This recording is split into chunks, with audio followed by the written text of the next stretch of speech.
আসসালামু আলাইকুম। Hello viewers, ভাজা পোড়া খেতে কার না ভালো লাগে।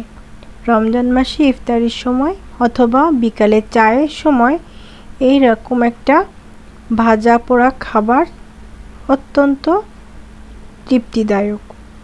আজকে আমি তৈরি করতে চলেছি চিংড়ি মাছের পাকোড়া। তো আমার হাতের কাছে যা আছে তাই দিয়ে আমি তৈরি করব। এখানে হচ্ছে ছোট ছোট, এটা বলে ভুসো চিংড়ি, 1 পোয়া চিংড়ি মাছ। আমি এখানে অনেক চিংড়ি একবারে কিনে কেটে ধুয়ে বেছে ফ্রিজে রেখে দিয়েছিলাম, সেখান থেকে একটা অংশ বের করে নিয়েছি। তারপরে আমার হাতের 1 মুঠ ডাল ভিজিয়ে রেখেছিলাম আধ ঘন্টা, ওটাকে মিক্সিতে পেস্ট করে নিয়েছি। 1 কাপ পরিমাণে পেঁয়াজ এবং রুচি মতন কাঁচা ঝাল আমি এখানে কুচিয়ে হাত দিয়ে চটকে নিয়ে নিলাম। বাড়তি কোনো ইনগ্রেডিয়েন্টস আমি এখানে ব্যবহার করব না, একদম হাতের কাছে সহজ উপকরণে সাদা মাটা কিন্তু খেতে খুবই দুর্দান্ত। দিয়ে দিলাম একটুখানি গোলমরিচের গুঁড়া, এটা অবশ্যই রোস্টেড না, যার কারণে একটু ফ্লেভার আসবে সুন্দর। আর যেহেতু গোলমরিচের গুঁড়া এবং কাঁচা ঝাল দিয়েছি, সেজন্য শুকনো ঝালের গুঁড়া একটু কম দিয়েছি। দিয়ে দিয়েছি হলুদের গুঁড়ো, আর দিয়ে দেব জিরার গুঁড়া, ভাজা না ভাজা, আর পরিমাণ মতন লবণ। এই কয়টি উপকরণ দিয়েই তৈরি করা হবে। যদি আপনারা পছন্দ করেন ধনেপাতা খেতে, তবে সেটা দিয়ে নেবেন।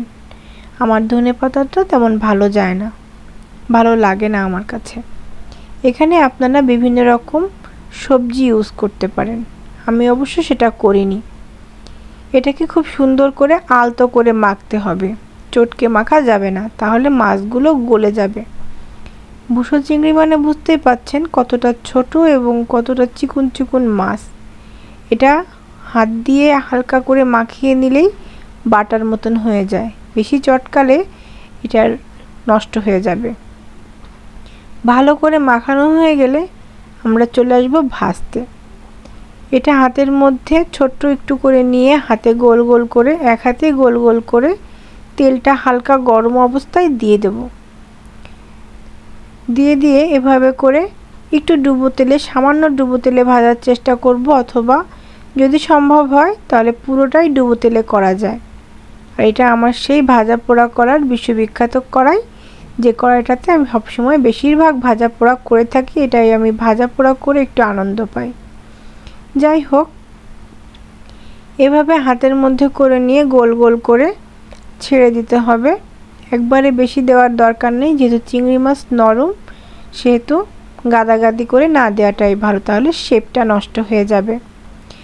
আর এখানে বাড়তি আর কোনো ইনগ্রেডিয়েন্টস আমার দেওয়ার প্রয়োজন মনে করিনি, আপনারা চাইলে দিতে পারেন, তবে মাছের ফ্লেভার আর টেস্টটা কিন্তু নষ্ট হয়ে যাবে। ভাজার একটা টিপস বলি, যে কোনো নরম জিনিস শক্ত করে ভাজার জন্য প্রথম পর্যায়ে এটা উচ্চ তাপে দিতে হয়। তারপরে যখন উপরে একটা লেয়ার চলে আসে হালকা করে, সেই সময় আর ধীরে ধীরে ভলিউমটা মিডিয়াম টু লোতে করে নিয়ে আসতে হয়, যাতে ভেতরটাও আস্তে আস্তে সিদ্ধ হয়ে যায়। একেবারে উচ্চ তাপে রাখলে হয়ে যাবে কি, যে উপরটা পুড়ে যাবে, ভেতরটা কাঁচা থাকবে। আর একদম নিচু তাপে করলে হয় কি, যে নরম খাবার এটা মুচমুচে হতে চায় না সহজে, এটা আরও নরম হয়ে ভেঙে চুরে যায়। তো আমার যখন একটা সাইড হালকা একটু কোট হয়ে গেছে, তখন আমি এটাকে আস্তে করে উল্টে দেব। এতে করে এক পাশ হয়ে গেলে আর এক পাশ আস্তে আস্তে হবে। এটা এখন আমি ভলিউমটা কমায় দেব চুলার। এটা ধীরে ধীরে আমি এটাকে গোল্ডেন ব্রাউন করে নেব। চিংড়ি মাছের পাকোড়া টোটালি মুচমুচে কিন্তু হবে না, উপরটা মুচমুচে হতে পারে, ক্রিস্পি হতে পারে, কিন্তু ভেতরটা কিন্তু একটু সফট থাকবে, যেহেতু এটা চিংড়ি মাছ। আর এটাকে কিন্তু একদম পুরোটাই মুচমুচে আমি কখনো করতে পারিনি। আপনারা যদি কেউ পেরে থাকেন তাহলে আমাকে জানাবেন, কারণ চিংড়ি মাছের পাকোড়া যখনই বানিয়েছি খেয়েছি, একদমই মুচমুচে করতে হলে সেটা খুব ছোট ছোট করে ডুবো তেলে ভাজতে হয় এবং ভেজে তুলে সঙ্গে সঙ্গে খেলে মুচমুচে হয়, নতুবা কিন্তু নরম হয়ে যায়। তো এটা কিন্তু আমি আমার আজকের ইফতারির জন্য তৈরি করছি, কিন্তু এটা ইফতারের টেবিলে বলেন, দুপুরে ভাতের সাথে বলেন, আমি কিন্তু ভাতের সাথে খেয়ে থাকি, সেই সাথে বিকালে চায়ের আড্ডাতেও কিন্তু এই খাবারটা বেশ ভালো জমে যায়। তো আমার এই রেগুলার সাধারণ রেসিপিগুলো, ছোট ছোট রেসিপিগুলো যেগুলো আমি প্রত্যেক দিন আমার বাড়িতে করে থাকি, তার থেকে দুটো একটা রেসিপি যেটা আমার ভালো মনে হয় সেটা আমি আপনাদের সাথে শেয়ার করি। তো আমার রেসিপি আপনাদের কেমন লাগে আমি জানি না, যদি ভালো লেগে থাকে আমাকে কমেন্টে জানাবেন কেমন লাগলো।